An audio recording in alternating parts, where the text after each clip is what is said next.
पूर्व उपराष्ट्रपति हामिद अंसारी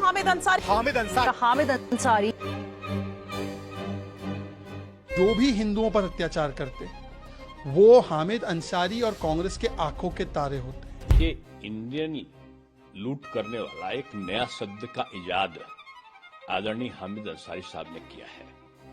वो केवल अपने विवादास्पद, संकीर्ण और सांप्रदायिक बयानों के लिए चर्चा में न रहे।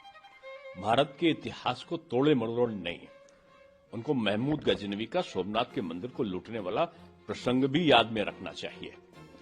और मुझे लगता है कि हामिद अंसारी साहब इतने पढ़े लिखे व्यक्ति हैं, उन्हें तो पता होना चाहिए कि गजनी के साथ आए हुए इतिहासकारों ने क्या क्या लिखा है।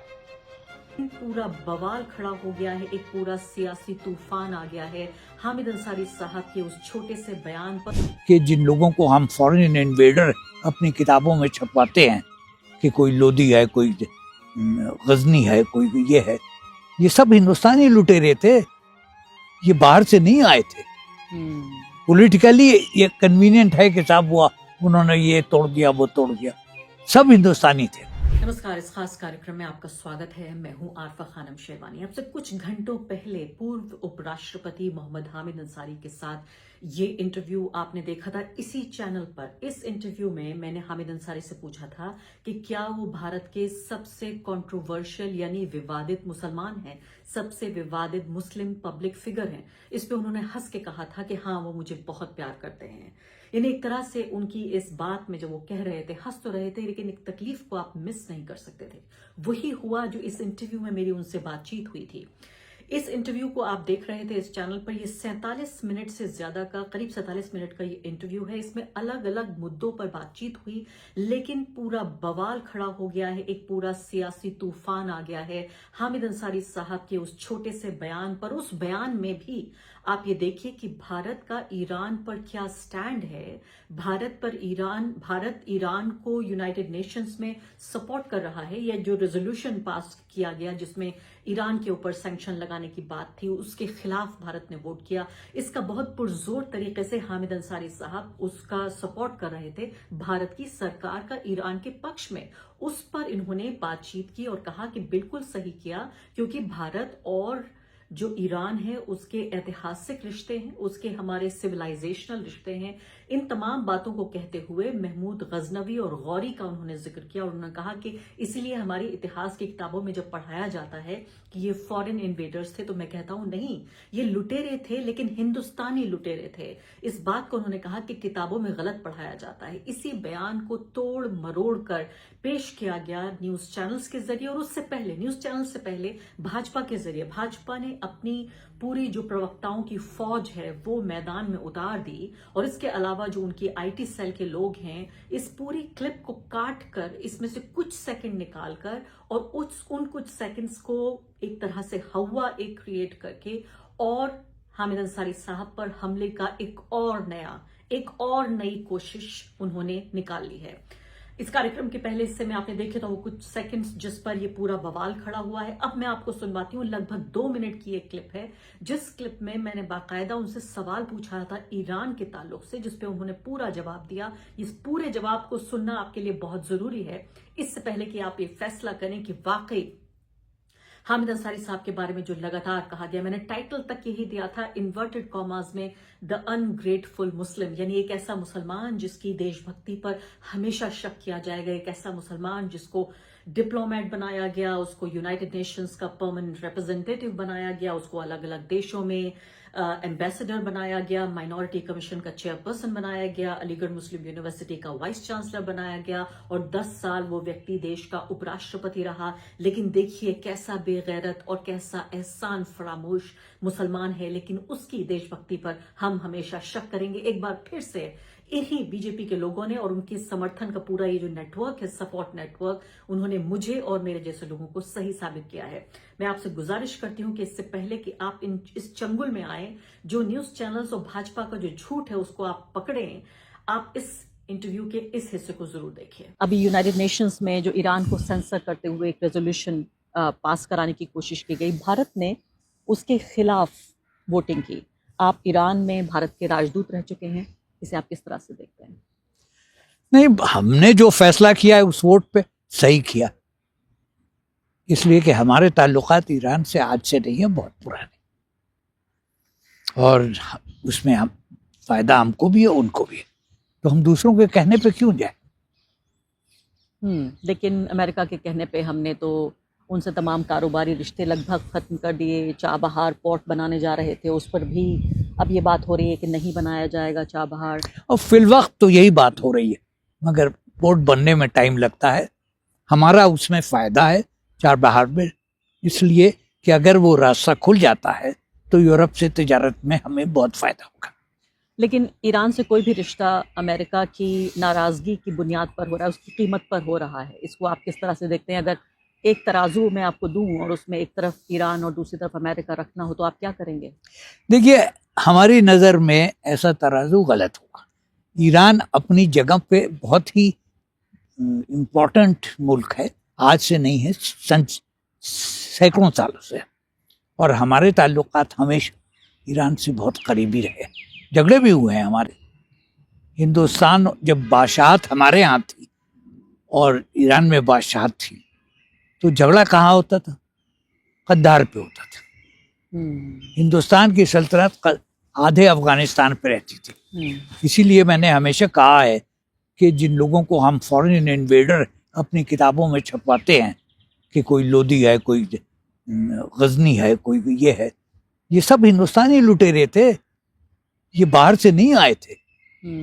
पॉलिटिकली ये कन्वीनियंट है कि साहब हुआ, उन्होंने ये तोड़ दिया, वो तोड़ दिया, सब हिंदुस्तानी थे। तो इससे पहले कि भाजपा के लोगों ने ये तूफान खड़ा किया और अपने जो प्रवक्ता हैं उनकी ये फौज मैदान में उतारी, उससे पहले बात ये हो रही थी कि हामिद अंसारी साहब मेरे चंगुल में नहीं फंसे, तथाकथित चंगुल में, यानी कि मैं उनसे सवाल पूछ रही थी और मैं उनसे कोई ऐसा बयान जबरदस्ती दिलवाना चाहती थी कि हाँ, भारत के मुसलमान बड़ी मुश्किल में हैं और भारत के मुसलमान यहाँ खुश नहीं हैं। इस तरह के कार्यक्रम देखिए, ये वही जो भाजपा के आरएसएस के स्टूज हैं, ये वही लोग जो मोहरे हैं ये उनके, ये लगातार मेरे कार्यक्रमों पे फिर काउंटर कार्यक्रम करते हैं। तो इसमें बाकायदा कहा जा रहा है बार बार कि मैं मेरे चंगुल में फंसने से इनकार कर दिया और बहुत चालाकी के साथ हामिद अंसारी साहब इससे बच निकले। लेकिन पहले तो ये बात कही जा रही थी कि मैं कितनी चालाक हूं एक पत्रकार के तौर पे, मैं बहुत कोई सनसनीखेज बयान, एक सनसनीखेज हेडलाइन उनसे निकलवाना चाहती थी, एक पीड़ित मुसलमान का, एक विक्टिम मुसलमान का। लेकिन देखिए, मेरे चंगुल में नहीं फंसे, मेरे शिकंजे में नहीं फंसे, मेरी चाल में नहीं फंसे। लेकिन अचानक जज्बात बदल गए, हालात बदल गए, सब कुछ बदल गया, क्योंकि भाजपा के लोगों ने आकर, उनके स्पोक्स पर्सन्स ने आके बाकायदा कांग्रेस पार्टी को बदनाम करने के लिए कि कांग्रेस पार्टी ने नॉमिनेट किया था उनको यूपीए 1 और 2 के दौरान और 10 साल वो उपराष्ट्रपति रहे। इस तरह से उनको, यानी मुस्लिम लीग का नाम लिया जा रहा है और कहा जा रहा है कि कैसे वो व्यक्ति जिसने सोमनाथ मंदिर पर हमला किया उसको आप कैसे भारतीय कह सकते हैं। कहा जा रहा है कि मुस्लिम लीग ही लोग हैं कांग्रेस पार्टी में। ये कहा जा रहा है कि मेंटली सिक हैं इस तरह के लोग। यानी एक इतने ऐसे व्यक्ति को जो इतने उच्च पदों पर रहा, जिसकी स्कॉलरशिप को पूरी दुनिया में उसकी शोहरत है, इस व्यक्ति की, उसकी स्कॉलरशिप न सिर्फ इसलिए नहीं कि वो राजदूत रहे या वाइस चांसलर रहे या माइनॉरिटी कमीशन में रहे या वाइस प्रेसिडेंट रहे, बल्कि इस व्यक्ति का जो ज्ञान है, जो बुद्धिमान जितना है ये व्यक्ति, हामिद अंसारी साहब की बुद्धिमत्ता की चर्चा पूरी दुनिया में होती है कि शायद ही जो उनसे मिलता हो बिना इंप्रेस हुए वापस नहीं आ सकता। और उस व्यक्ति के बारे में ये कहा जा रहा है कि वो मेंटली सिक है। सुन लेते हैं क्या कह रहे हैं बीजेपी के स्पोक्स पर्सन। श्री हामिद अंसारी जी, जो भारत के माननीय उपराष्ट्रपति रहे हैं, वो इस प्रकार की बात करें, जबकि फैक्ट ये है, वास्तविकता यह है कि जितने भी मुगल बादशाह थे अलाउद्दीन खिलजी के बाद, सबने बगदाद के खलीफा का खुतबा पढ़ के शासन किया है। जैसे जितने वॉइसरॉय थे वो किंग या क्वीन के बिहाफ पे शासन करते थे, उसी प्रकार समस्त मुगल बादशाह बगदाद के खलीफा के प्रतिनिधि के रूप में शासन करते थे। और मुझे लगता है कि हामिद अंसारी साहब इतने पढ़े लिखे व्यक्ति हैं, उन्हें तो पता होना चाहिए कि गजनी के साथ आए हुए इतिहासकारों ने क्या क्या लिखा है। कुतुबी ने खुद लिखा है कि मथुरा में कैसी लूटपाट की और क्यों की, धार्मिक आधार पर की। उस जमाने में गजनी के एक इतिहासकार मिनहाजुस सिराज ने अपनी किताब तबाकते नासरी में लिखा कि जो यहां से मूर्ति ले जाई गई, उनके 4 पार्ट किए गए। एक मूर्ति मस्जिद की सीढ़ियों के लिए, एक मूर्ति उसके महल के लिए, और 2 हिस्से मक्का और मदीना को भेजे गए। मुझे लगता है जब वहां के लोगों ने इतना लिखा है तो वो किस कारण से लुटेरों के प्रति इतनी आत्मीयता है, यह अपने आप में दर्शाता है कि एक रोगी मानसिकता है।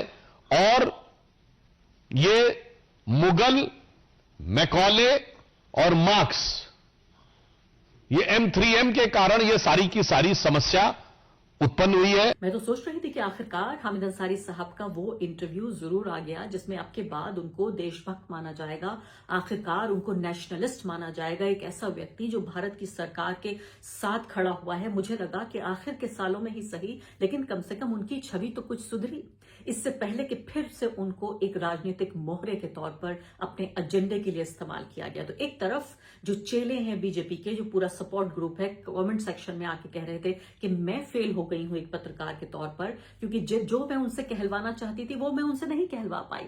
लेकिन आप ये देखिए कि बरक्स ये देखिए, आपके हामिद अंसारी की वही छवि लगातार बना के रखने में बीजेपी का फायदा है, जो सालों से वो उनके बारे में कह रहे हैं। और जो चीजें हमारे हक में है, जिनसे हमको कोई नुकसान नहीं होता है, हम उनसे अपने आप को दूर नहीं रखेंगे।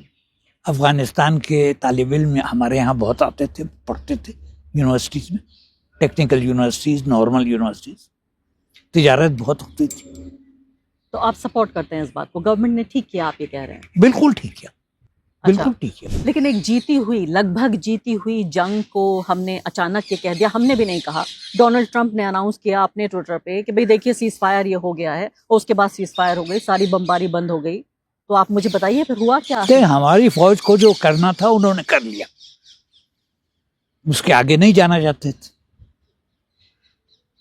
बस। ये अमेरिका के दखल से हम रुके? कोई जरूर, देखिए किसी को नहीं मालूम है कि 2 रियासतों के बीच क्या बात होती है, मगर हम कहते हैं कि हम नहीं रुके और कोई वजह नहीं है कि हम गलत कह रहे हो। जिन्होंने किसी तरह मेरे लिए वक्त निकाला और वक्त निकालकर मुझे ये इंटरव्यू दिया, इस पूरे इंटरव्यू में लगातार हामिद अंसारी साहब सिर्फ और सिर्फ यानी ईरान के मुद्दे पर, तालिबान के मुद्दे पर, पाकिस्तान के मुद्दे पर, अमेरिका के मुद्दे पर, किस तरह से डोनाल्ड ट्रंप लगातार जो भारत के प्रधानमंत्री हैं नरेंद्र मोदी, उनको अपमानित करने की कोशिशें करते, इन तमाम मुद्दों पर सीधे तौर पर लगातार पूरे इंटरव्यू में 47 मिनट के दौरान एक ऐसी कोई बात नहीं कही हामिद अंसारी साहब ने जो आलोचना रही हो इस सरकार की। बल्कि मैं कहूंगी आज अगर आप देखिए तमाम जो ऑब्जेक्टिव न्यूट्रल जो स्कॉलर्स हैं और डिप्लोमेट्स हैं, अगर उनको देखें फॉर्मर डिप्लोमेट्स, उनको उनके बरक्स उन्होंने वो भारत की सरकार के स्टैंड के साथ खड़े रहे। उन्होंने तालिबान की जो हिंदुस्तान में एंट्री हुई उसका सपोर्ट किया, देवबंद भेजने का सपोर्ट किया। उन्होंने कहा कि सिंदूर ऑपरेशन पे कहा कि भारत की सेना का जब काम पूरा हो गया तो सेना वहां पर से लौट आई, और इसके कोई सबूत नहीं मिलते कि डोनाल्ड ट्रंप ने ये जो दोनों देशों के बीच जो संधि कराई उसके कोई सबूत नहीं मिलते। हर मौके पर सिर्फ और सिर्फ भारत की सरकार का साथ दिया, लेकिन फिर भी आखिर में देखिए दिन के आखिर में निकले वही अनग्रेटफुल मुस्लिम।